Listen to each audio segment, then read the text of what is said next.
In a world where quality business information is needed, we bring you On the Mic with Mike, the leading social enterprise business show in RVA.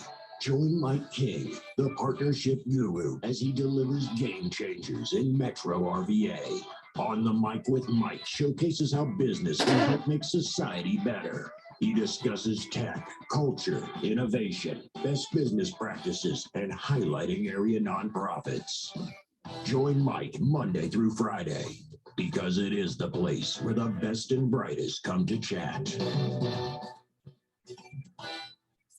Hi, I'm Roby Martin with CBS 6 Edith, Virginia, and I was just on the mic with Mike. Me, Mike, Marcy, talking about all things Richmond. Tune in, man, tune in!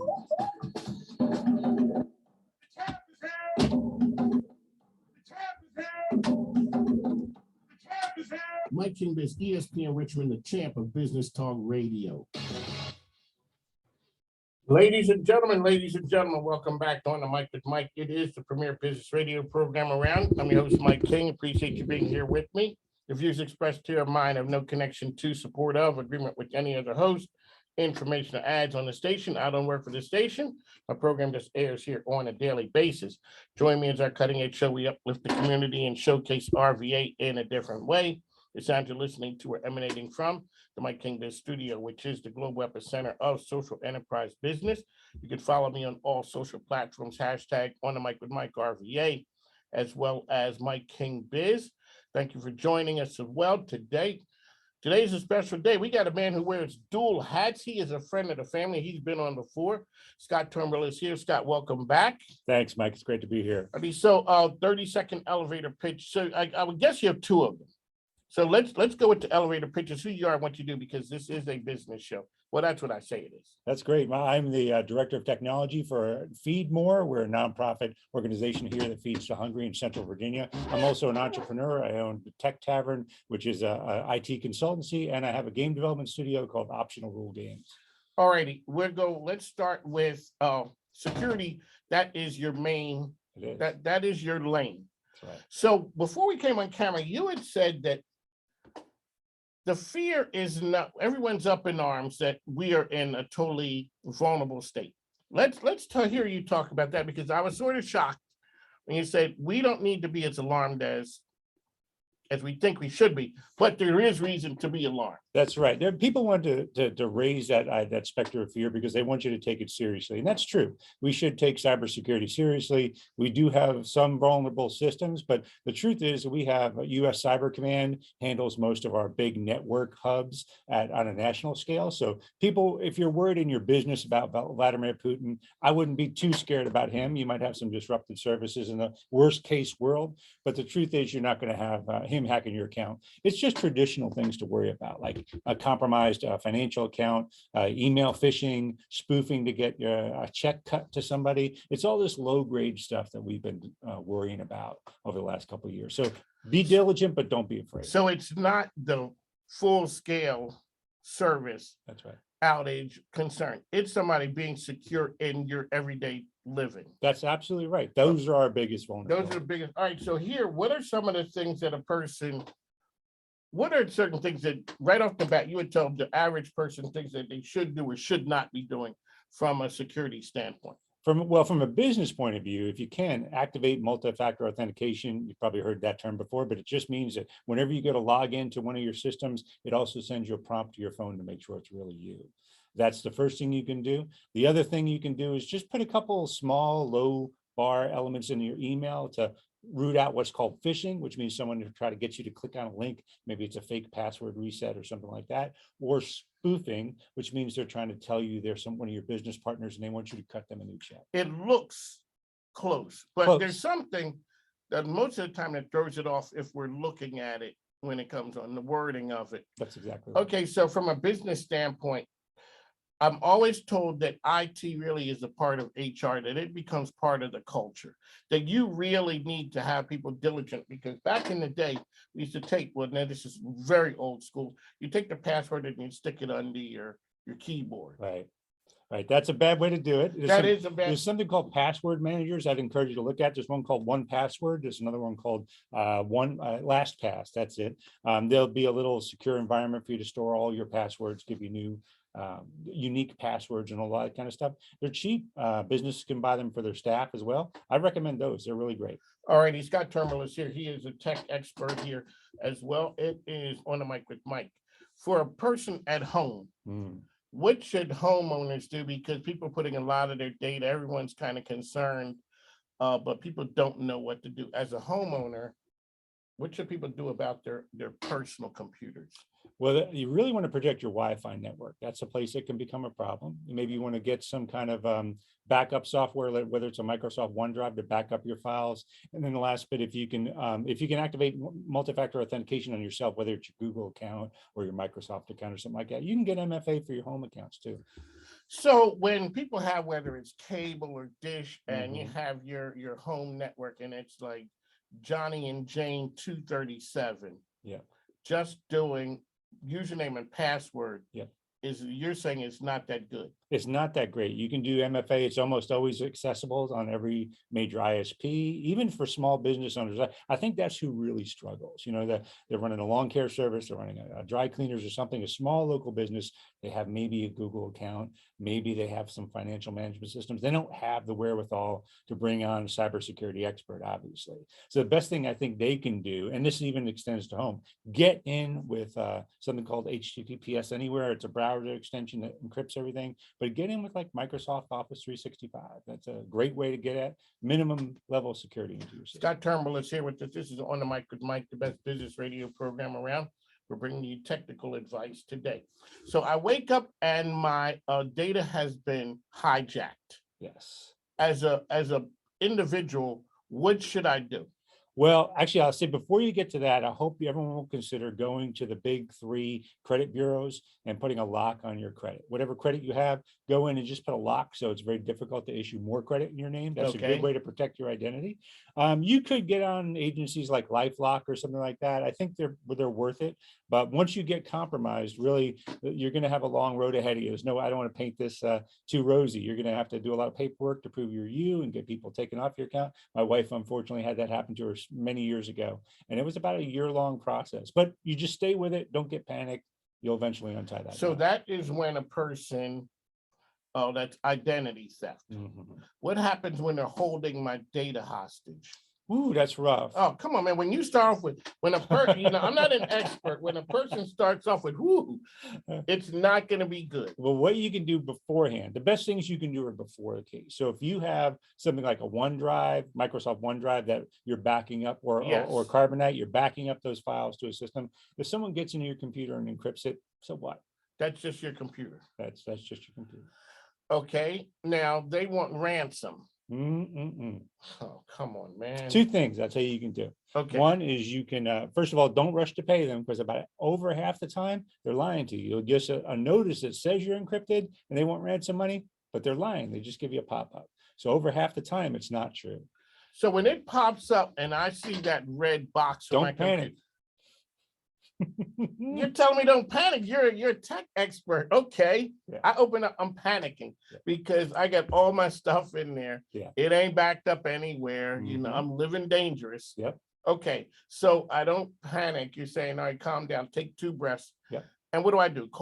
I call you. You can call Tech Tavern. There's one of my consultancies, but you can go out to Geek Squad, or you can go do any of these consumer facing organizations. I think for a business, it would be great that you can buy a block of hours. You don't have to get a contract agency to be constantly on with you. You can do something like buy a block of hours from a partner agency that might be willing to come in for a few hours and help you out. And actually, let me offer you, if I can, one more advice for businesses. This is ignored often, but cybersecurity insurance is really vital, especially for larger businesses. You might remember a few years ago, both Atlanta and Baltimore got a big cyber ransomware attack. Both of them got hit with it. But the difference was Atlanta had cybersecurity insurance. They were backed up in 6 months. Baltimore did not. It cost them, I don't know how many millions of dollars in months. So the idea of it is take care of it up front. That's right. So now, in reality, what you're saying, sometimes they scare you into paying. Oh yeah, it's a numbers game with that. It is, because if you scare 100 people, you may get 75 who'll jump, That's right. or you may get half of them. Yeah, as entrepreneurs, we should be able to understand that, those hackers, they're businessmen like anybody else. They're evil businessmen, but they're still they're in businessmen. business. They're not interested in getting into a relationship with you. They want to get that money fast and they want to get out. All right, on the mic with Mike. Scott Turnbull is here, tech expert, talking to us about ransomware. Because I'm telling you, that's what we hear right now. We hear that, that once your data is taken, how are you going to get it back? You're going to have to go and pay somebody. But you're saying, don't panic, take a breath, take it somewhere and see. That's right. Get a backup. Make sure you can get a backup. Maybe take it somewhere to an expert. They might be able to unencrypt it or do something if it's not that high bar. And then the other way is make sure you're going in and changing all your passwords. Everything when it's a compromise like that, you don't know what data they have. So bank passwords, financial accounting passwords, change all those immediately. When you have, hey, how you doing, Lisa? Lisa Triney is out there finding fabulous. One of my partners. She is one of the women speaking sports. She's a branding expert. Shout out to her. Hey, Lisa. One of the things that we talk to business owners about, talk to business, your people about best practices for safety. That's great. Things that cell phones. What type of things should people be doing, not be doing, or on the lookout for cell phone usage as a whole? Yeah. So again, I'm going to say multi-factor authentication. That's a big one. You want to have a code, an unlock code on your cell phone as well. Don't just let it swipe and open up, because it's something that people can get away from you pretty easy. The other thing is if you have like a service like a OneDrive or something like that, you can sync files back and forth between your desktop and your cell phone. Make sure you're using some kind of encryption, like BitLocker on Microsoft. Most business owners won't know what that is, but I don't have a clue what that is. It's a little encryption you can do for your hard drive. If you talk to an IT professional, buy those block hours, get them to come in for an hour or two to consult with your business, and they can do some things like that. All right, so we're Scott, and it's Tech Tavern. How can people find Tech Tavern out there? It's tech-tavern.com. And we do all kinds of leadership consulting, security consulting, and things like that. Ladies and gentlemen, if you hear music like this, it's time to call Scott.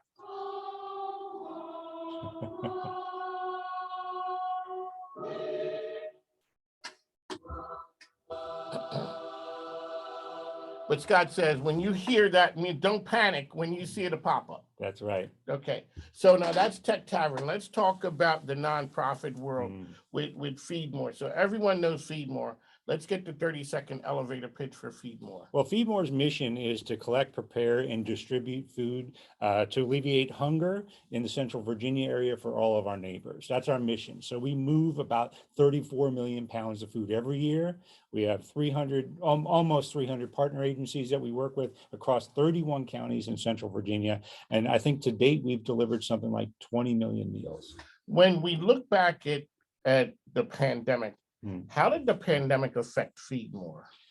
Well, we had our biggest problem was Meals on Wheels, to be honest. I think that's my opinion. I don't speak on behalf of Feed More, but I'll just give you my experience with them. I think we had to shift around to volunteerism was difficult to come back from. It's difficult to get volunteers on premises. We were switched, I think, from a multi-day a week delivery of Meals on Wheels to 1 day a week, and now we're back to multi-day a week. And actually, if I can throw a pitch in, we could use volunteers to help. It's a great way to connect to your community. If you know of anyone interested in helping to feed the hungry in Central Virginia, if you go to feedmore.org and click on the volunteers link, you're going to connect with a great team that can help you do. You guys are doing some outstanding work, and everyone knows Feed More. But when you talk about moving that kind of food, that really it's not an army, because we both were in the army. Yep. But it sure looks like one, and it moves like one. It does. So when you guys are coming out of the pandemic, ramping back up, what are some of the practices that you guys learned that you started that you think that we didn't do that before, but now that seems like a best business practice for us? Well, supporting remote work, that was a big one for us. A lot of people have to be flexible in their work environment, and nonprofits are a business like any other business in a lot of ways. And we're a shipping and logistics business. That's what Feed More does, right? So you think of us in that way. It's not a food business. Well, it is, but it's shipping and logistics, getting the food from one place to the next. That's right. We have shipping, we have food prep, we have volunteer services, we have financial management. So we have the overhead of any mid-sized business. Okay. And so getting people to work from home, getting their security awareness much higher. I can imagine that was something. It was. We had to get them to understand what type of, you have to be aware of what type of data you have about your customers or your clients. And just like any other business, and I should mention CDPA is coming in effect here in Central Virginia. It does not affect nonprofits, but it's similar in it's like GDPR from Europe, where there's some liability on the case of Virginia businesses who hold privacy information on the behalf of their clients. So that's a big change coming up. But the root of this is that we have to make sure that people's information is secure, and highly secure information like financial accounts and things like that are really being protected in the highest way we can do. When we look at Feedmore as a whole, everyone knows who the organization is. You don't struggle with that, but you still need to have partners. Let's talk about what it means to be good partners, because you had said the whole business model of just running things all by yourself. Yep. Being you-centered is not working anymore. Not at all. Not at all. I mentioned we have almost 300 partner agencies. So when we say Feedmore, we'll take our credit, but it's our partner agencies that really give us a lot of juice and energy. There are small pantries or church groups that help move that food out to people in need. When we talk about partnerships on big corporate entities in the central area, whether that be U Crops or Publix or Kroger, they show tremendous amount of support. Capital One also, I can't name all of the agencies, and I don't want anyone to feel hurt by me not mentioning them, but we have tremendous support by businesses here in Central Virginia, which is what I think sets Central Virginia apart as a business location. There are people willing to get into partnerships here that you might not see in Northern Virginia. One of the things we always talk, this is On the Mic with Mike, ESPN Richmond, that's where we are. What we do is we do business different. We talk to business owners, nonprofits, everyone, every day, talking about all the great things that are happening out there in the community. Sir, you have a front row seat to an outstanding nonprofit. I do. Okay. This is the quick elevator pitch for them. We got to show some love to Housing Family First. I do. My Housing Family First is a great organization that helps alleviate or helps address homelessness in the greater Richmond area. They have a small emergency shelter, but they're mostly about rapid housing and getting people into housing as quick as possible. You can find them at housingfamiliesfirst.org. They're a great organization. They work with the continuum of care across Central Virginia as well.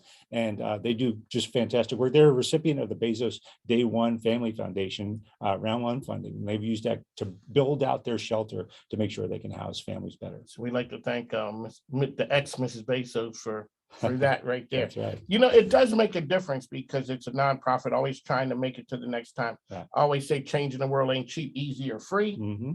So, you know, some money has to change hands to make magic happen. I got to give a shout out to my man, Will Melton, too, the Exponent 21. Good guy, sponsor the program.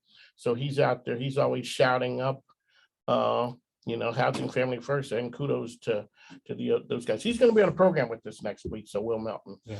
All righty. So, sir, you are a business owner. You also work at Feedmore. Let's talk about you as a business owner, making dreams happen, and then being a good corporate citizen to really do the same thing. So you have an idea, you can make it happen for a tech tavern. That's right. And you can do what you like. Feedmore has something totally different. Mhm. You are a business, you just happen to be a nonprofit. That's right. But they're good corporate citizens as well. That's Let's right. talk about the combination of those. Well, let me just talk about nonprofits in general. I mean, the core value of a nonprofit is obviously taking care of vital needs that for the people in the community, but that helps these families and individuals stabilize. They become business owners themselves, are able to get back into the market, they become consumers. So there's a great base level value that these nonprofits provide to their region. So I think, and being a good corporate partnership is about using those dollars effectively, make sure that we're spending that well, and make sure that we're responsible in the way we're dealing with our clients and other partners, protecting their data, making sure they're secure when working with us, making sure that they have a great experience. So these are actually core entrepreneurial skills. I think entrepreneurship, in my mind, is almost a universal good. We need to get away from arguments about corporatism or nonprofits and get down to entrepreneurial skills, owning your business, being active and addressing the right things. Those apply whether you're a nonprofit or a for-profit. Because sometimes you have people who have entrepreneurial spirits working within organizations, really taking on ownership of the organization. And that's what really helps a lot of nonprofits. They have people in there who believe in the mission. a dedication. We'll get people on the IT team or the HR team. They'll go out and they'll start delivering meals if we're short Meals on Wheels driver. Or the Meals on Wheels driver will get into cybersecurity by making sure that that information about a client is protected. That it's just leaning in, taking responsibility for your business. When you look at culture these days, and I always ask folks who come in, what's the big thing that you would see, whether it's in your own business or at a nonprofit or a business? What's one of the number one things that helps with employee culture? I think agency. I think we have to, if you want people to take ownership of things, you have to give them agency to address it. And you got to guide that as a leader, right? You've got to nudge them in the right direction. But I think giving them, if you want to give somebody ownership of something, they've got to feel like they can make decisions about it. On the mic with Mike, ESPN, we'd like to thank Scott for coming. How can people find Tech Tavern? Tech Tavern is at tech-tavern.com. Alrighty, how do we feed more? Feedmore.org. Please visit that website. Hit the volunteer link. You won't be disappointed. Also, show some love to Housing Family First. Beth is out there doing some really cool things, as well as those guys over there at Exponent 21, my man Will Melton. On the mic with Mike, the best business radio program around. We got to go. We always say, Mike King says, All I do is win, no matter what. Got money on my mind, I can never get enough. And every time I step up in the building, everybody hands go up. And they stay there, and they say yeah, and they say yeah. Cause all I do is win. And if you're going in, put your hands in the air, make them stay there. we're here on the mic with Mike King Biz Radio, because this is what we're trying to do. Hi, this is Sylvia Farbstein, and I am on the air with Mike King. He is widening the lens of humanity, and I'm so happy to be a part of his journey. Hey, we'd like to thank Scott for coming in. We talk to the game changers every day on the mic with Mike, ESPN Richmond, as well as The Choice. We'll talk to you soon. Thanks now. Take care.